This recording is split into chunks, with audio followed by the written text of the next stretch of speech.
Yes, my name is again Fahad Haider. I'm with Imagine Communications, and with me we have our esteemed guest Fahad Haider, who is the CTO of New England Sports Network. Thanks, Fahad, for joining us today. Thank you, Faraz, for having me. It's always a pleasure to talk to our peers in the industry and share and learn from them as well.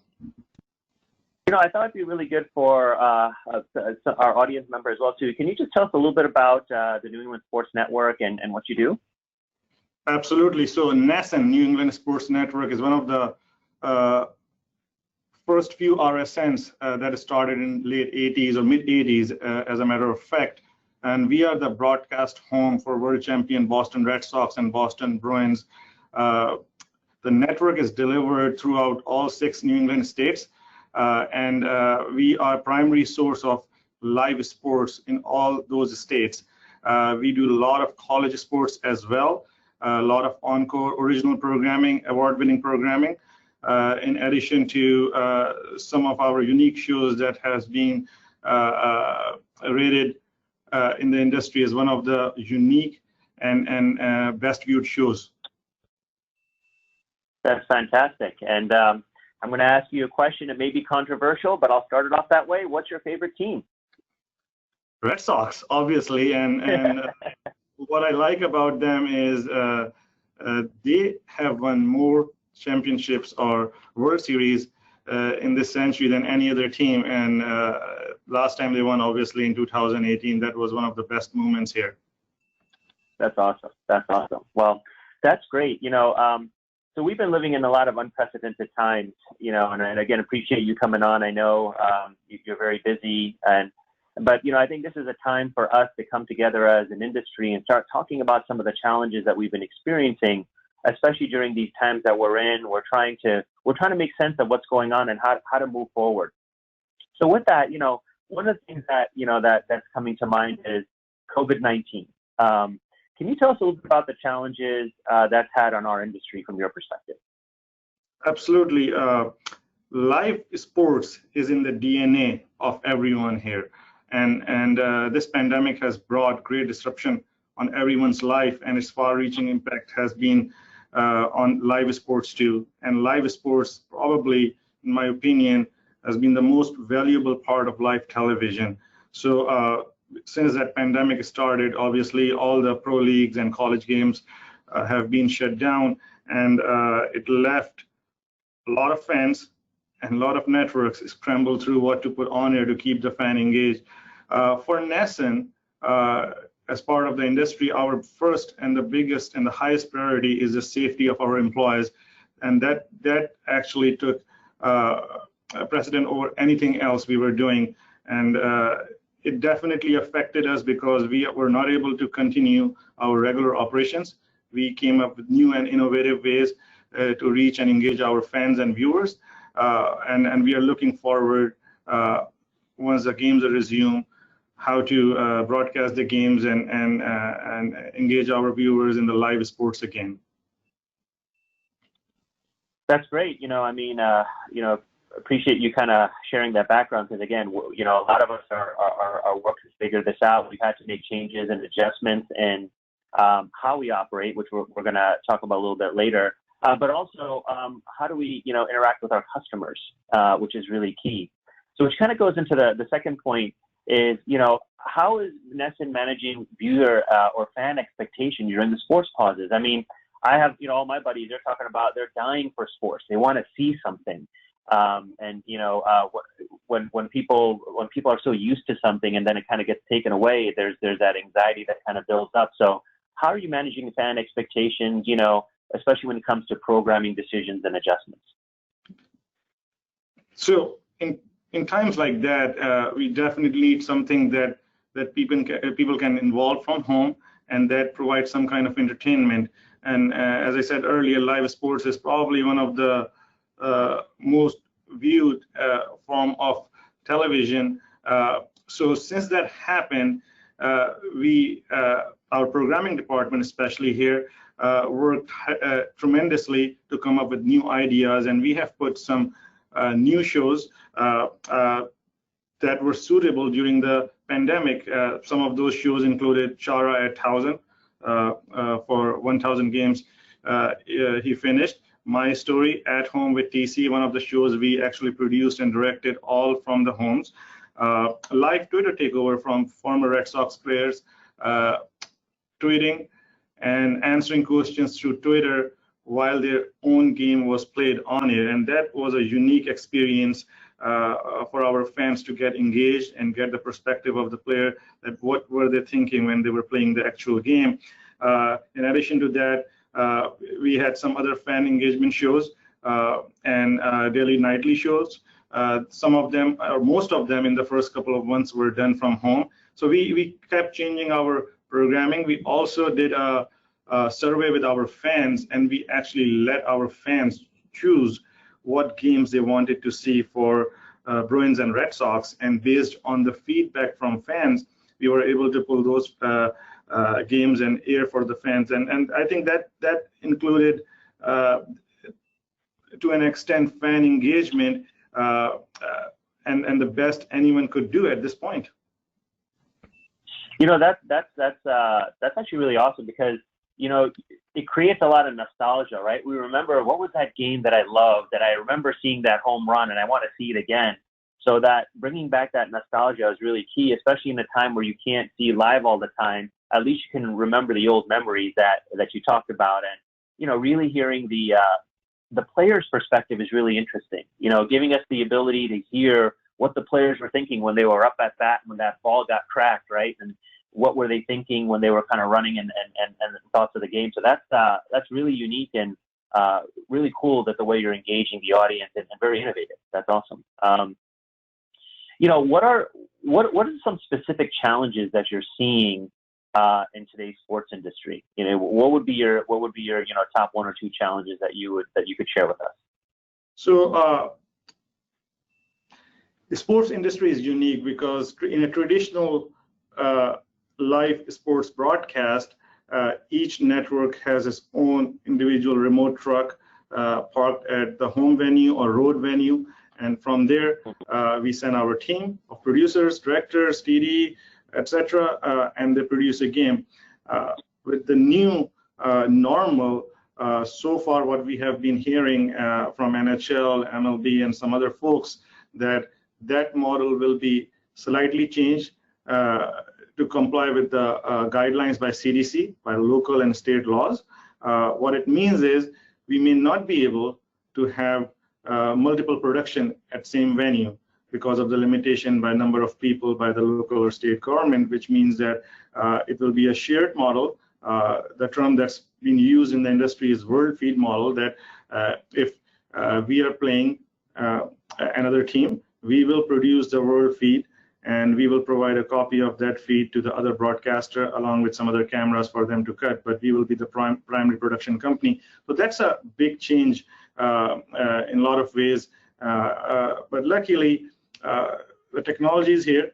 Our producers, engineers, our content guys, our talent, everybody is used to accommodating different requests in the past, and the new technologies enable us to connect in real time with the smallest latency or delay possible.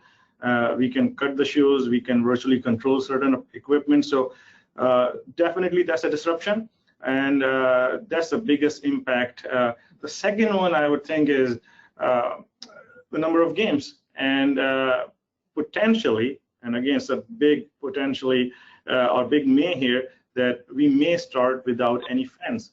And then we will slowly, based on what CDC and the governments allow, the fans will come back. So that will be also a little bit different atmosphere for viewers and the players to watch empty stadiums if it starts that way. Yeah, you know, that's a really interesting point, because, you know, a lot of the gamesmanship is when you're home and away. And so when you're home and you're feeding off the energy of the fans, I think, you know, plays a lot for players. So it's really going to be interesting to see how the season progresses and the gamesmanship that happens on the field, knowing that the fans aren't there. You know, some of the old comedy shows, I don't know if you remember, used to have people laughing in the background. They used to have machines laughing like I Love Lucy and Jackie Please and all that stuff. So, I don't know if that would be happening here, but again, sports is a completely different ballgame because you need to see the fans and also hear the fans. So that'll be an interesting dynamic.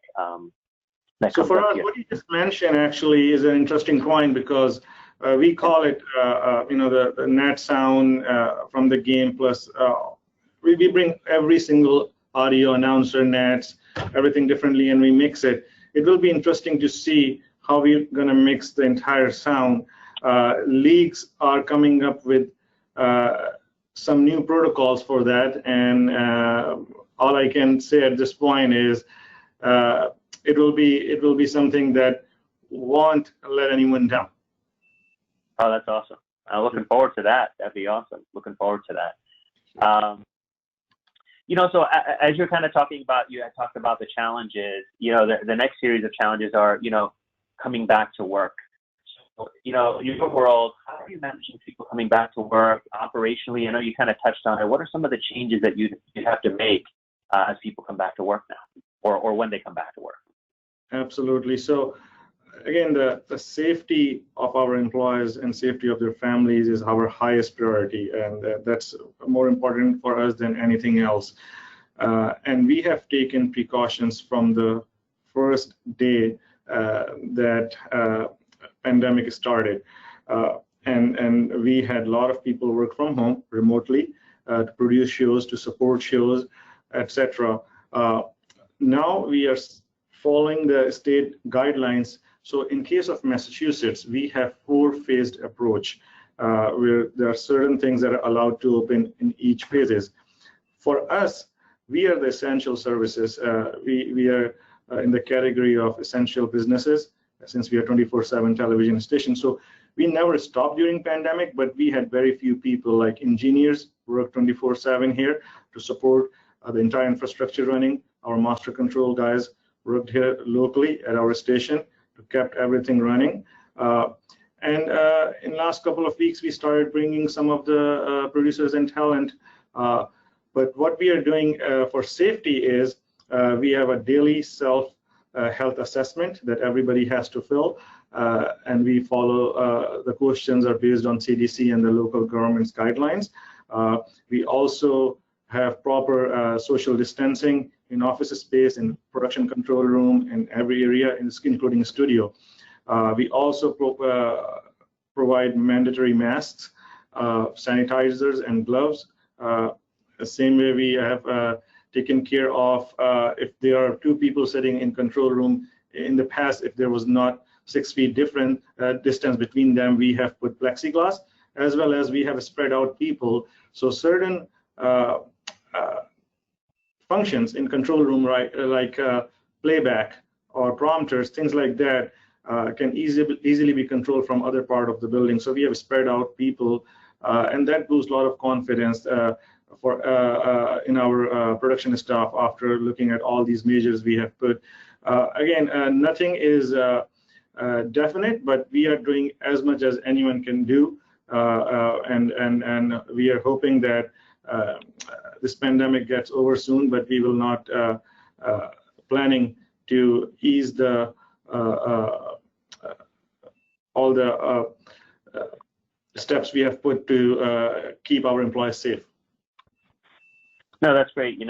That's great that you're looking obviously at safety first and making all the changes. And, this also goes to show that, there's investments that companies have to make now when people come back to work. It's not the same, right? Making sure the proper distancing is in place, or as you're saying, the proper plexiglass is there, the flowing and how people will walk. I know in some of the, retail outlets, what they've started to do is, have flows. You walk this way while others walk this way, right? So you're not crossing each other in the same hallway.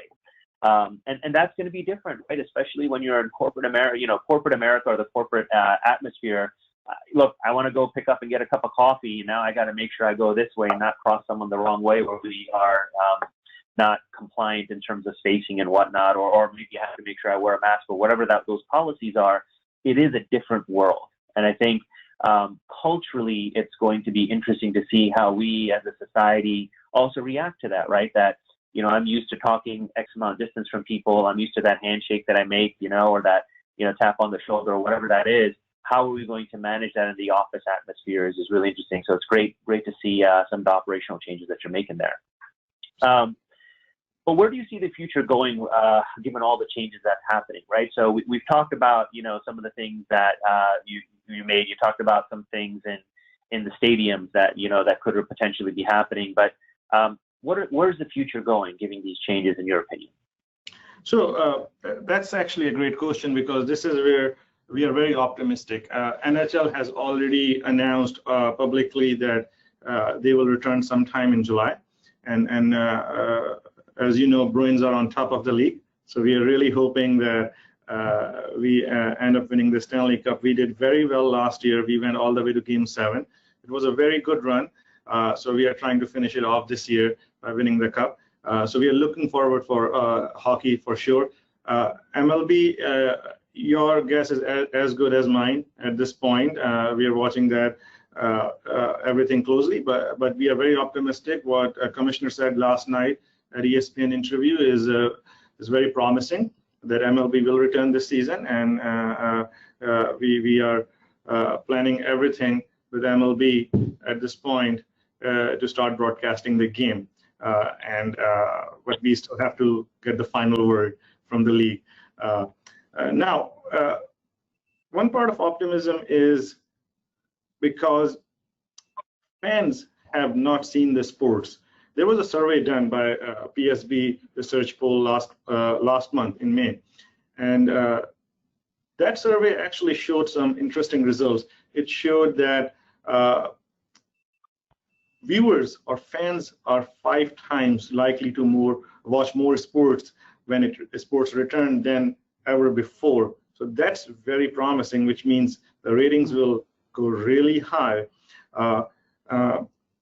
And when we break down that survey for NESN or a team for the RSNs that are doing NHL or MLB, 63% fans or viewers are saying that they will tune to the game compared to when we played last time, or any MLB team played last time, which means more than 63% increase, and 60% for NHL fans, which is very promising. So we are waiting for sports to return, and we really think that this, once the sports return, there will be a lot of viewership, a lot of engagement, and a lot of interest. But another part of the future is innovation, and we learned during this pandemic that how efficiently as an industry we can work. At NESN and other broadcasters, we have found ways how to do certain things remotely. And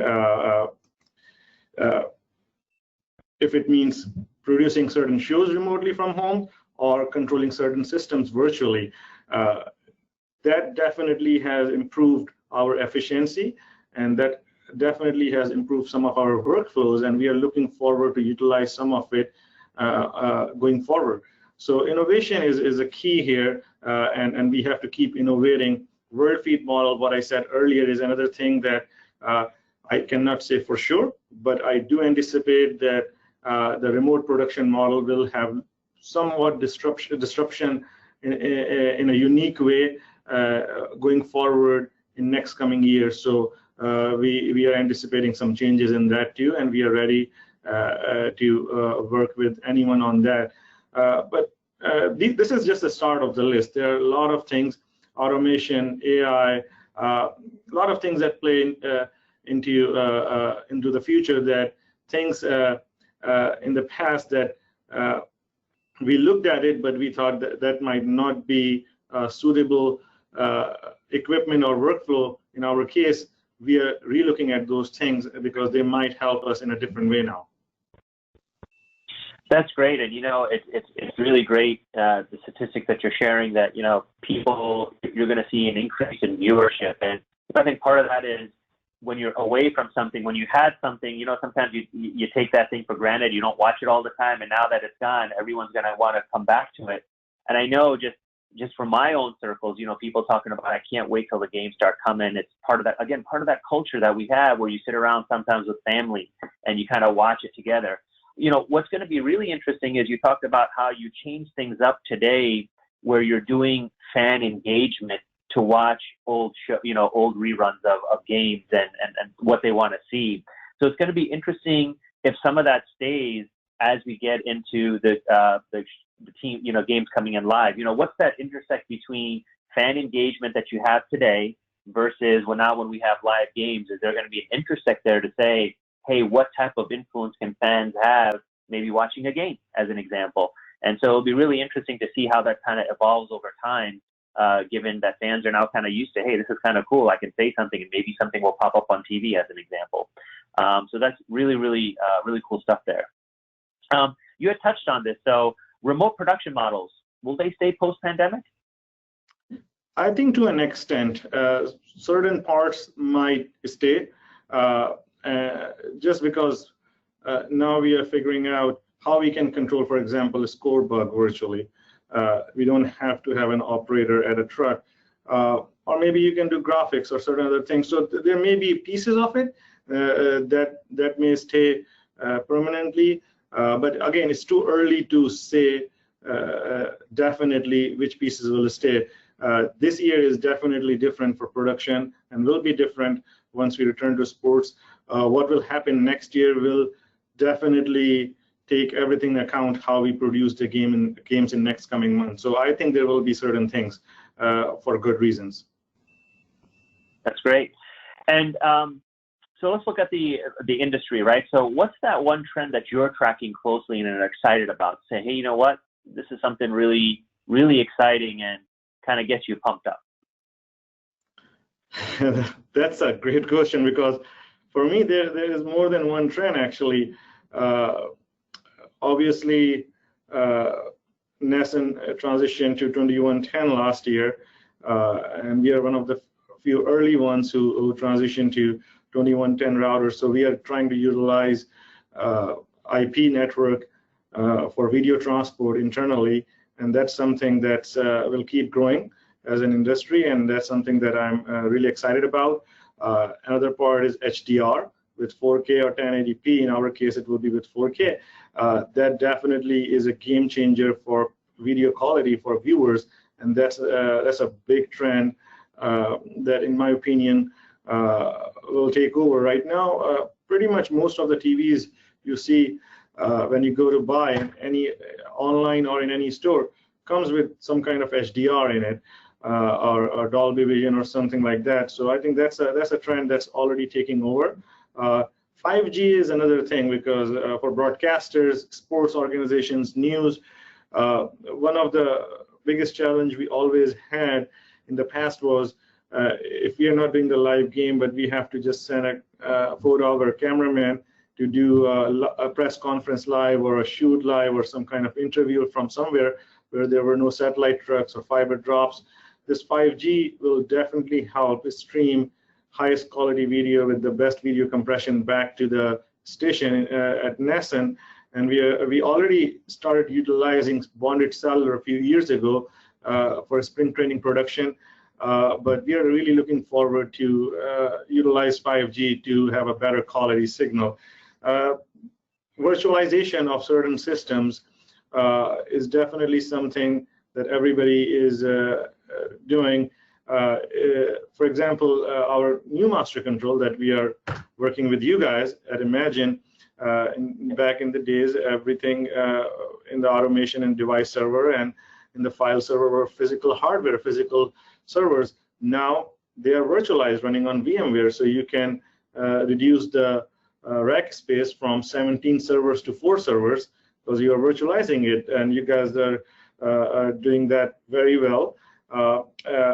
We are saving in space, power, and management of it. So virtualization of several broadcast systems, including the virtualized control of certain systems, like certain vendors for playback, editing, are coming up with new solutions to remotely edit and virtualize editing systems or virtualize the playback system, so you don't necessarily have to have that personnel sitting at your station. You can utilize them if they're not in the edit booth or in the playback room. So these are some of the trends that I'm really looking forward. And in addition to that, now we are a cable network, but for local stations, ATSC 3.0 is something that has been picking up very quickly. As we all know, FCC has approved several stations. My count may be wrong, but I think over 40 stations at this point to go and change their transmission to ATSC 3.0, which brings basically airwaves, more bandwidth to the airwaves, and in addition to that, the monetization part, the ad part, and the interaction part, audio, etc. So that's another trend as an industry that is very unique, and the first time ATSC 3.0 could be, certain parts of ATSC 3.0 could be used in a non-local station as well, and that's something that we all are learning as we go. Wow, those are a lot of good tidbits of knowledge and information. That's really great that, all the things that you're tracking. You can tell you're a true CTO. I said, one, you have all these other things that you're tracking, which is awesome. That's great. Thanks for sharing that and the kind words as well.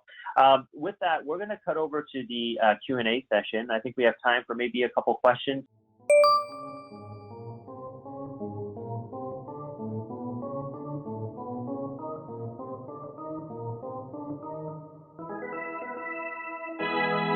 To an extent, we were challenged to come up with new innovative ways to continue the production, to support new shows that and the new ideas our programming group was coming up, so we can continue to produce fan engaging shows and content. And what it meant for us is, in a traditional model, you bring the entire production staff in a control room and the talent in the studio, and with all the pandemic going on and all the restrictions, and for the right safety reasons, that was not a possibility. So we tested multiple systems, and in most cases, most of the systems worked very well to do live shows and cut between shows between different talent, and also have a remote producer and director and remote scripting system, things like that. So definitely our rule was changed a little bit because we went out of the traditional box, and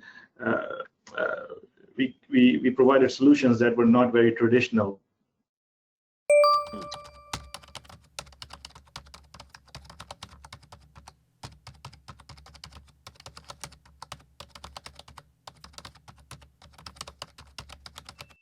Yes, so I think that's a challenge for everyone, and everybody in every network tried something to do remotely.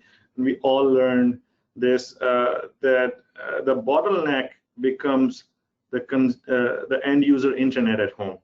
So in our case, being in video business, we have large video files, and obviously all the stations have fiber connections to outside world, but editors or other folks sitting at home doing proxy editing or craft editing might not have that bigger pipe, and they have a bottleneck where they cannot edit in real time. So they have to, we have to change the workflow where some of them either using cloud or local storage, you have to still download a 3-hour baseball game before you edit on it, and then you upload it back. So I think that's a challenge that still exists. And user internet, the other thing about it is, since it's not a business class internet, you really cannot count on it. That if somebody is doing critical work and producing a game, let's say for Red Sox or Bruins from home, and if that internet goes down in their home, that's something that's out of our control. But it's a big outage for us. It hasn't happened, luckily, and I hope it will not happen again, but that's a real risk. So these are a couple of things that that is a challenge, but it's on the end user side, and we are still brainstorming the ways to improve that. That's an interesting thought there, Fahad, because because a lot of people are working remotely, the service providers are having a hard time keeping up with the capacity that's needed. It's one thing when you have capacity in corporate environments and buildings where you run the pipeline through, but when you have now, when you're now fragmented or disparate, where people are all over the place and trying to work, that's been an interesting challenge too during this pandemic time on internet access, which we again took for granted, but now we realize that we need more capacity. So it'll be interesting to see how that kind of gets addressed by the service providers too as we progress during this pandemic.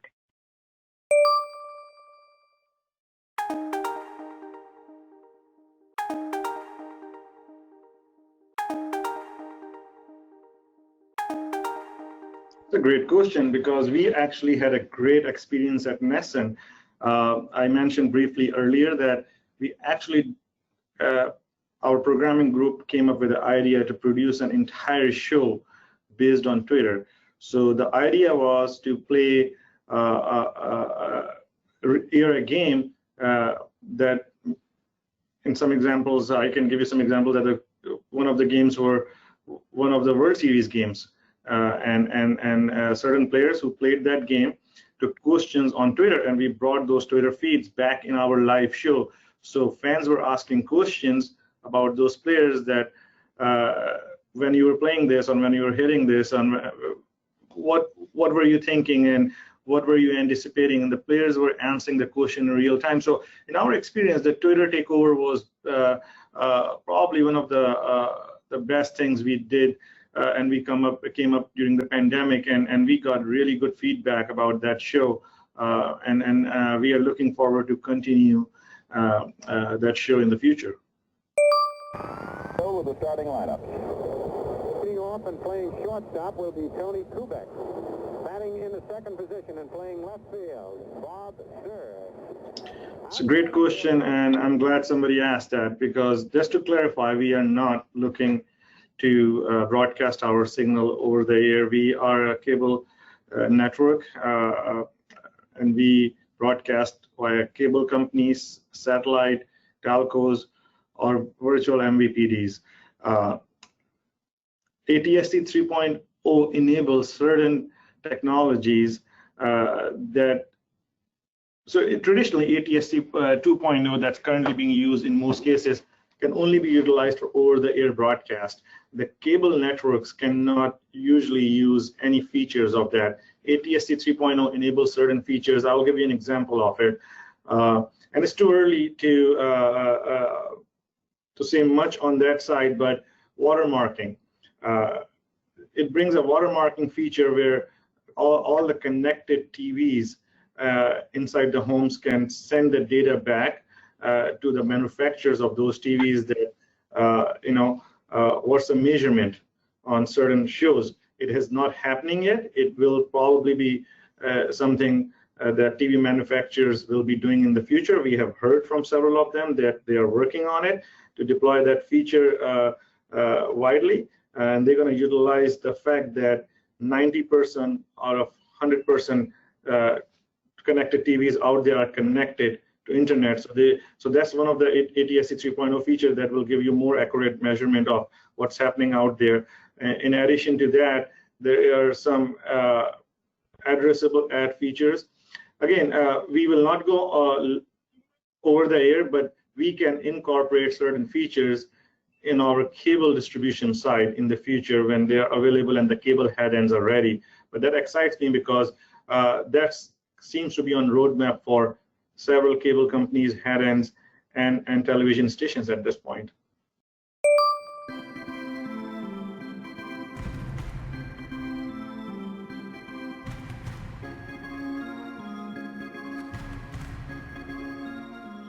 Great question. Actually, we have discussed this scenario with the leagues. We are still waiting for, in case of MLB, to give us some direction. The leagues have to follow the local and state governments' guidelines, how many people they can have during a game at a certain or particular venue.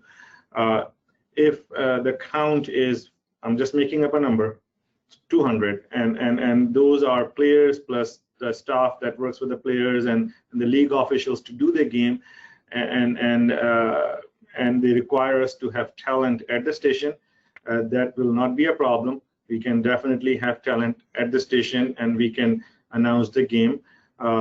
If they allow us to be at the venue, that is also something that we always did in the past, so that's not something new, but that is something that we will follow the league direction. Either way, it is easy for us to do. So listen, thank you again for taking the time to talk to us. As we can all see, you know, while we have challenging times, the challenges also breed innovation.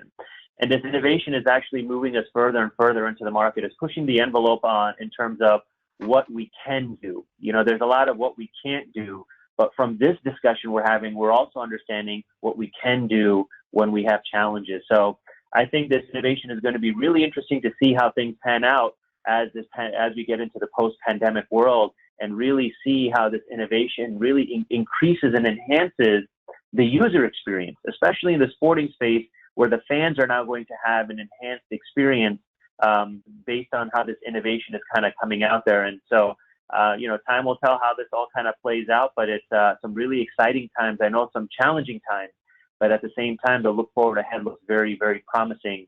And again, technology is all about innovation. So again, let's see how that goes. Fahad, thank you so much again for your time and you know, sharing your knowledge with us. This has been really great. And would like to thank our audience as well for taking the time to listening in and hearing about what's going on in our industry, how we're, you know, one of our leaders in the industry are tackling the problems that we have, and you know, sending a look forward on a promising future. Thanks again for your time. Thank you, Fahad. Thank you again for having me. It was a pleasure talking to you and everyone at Imagine.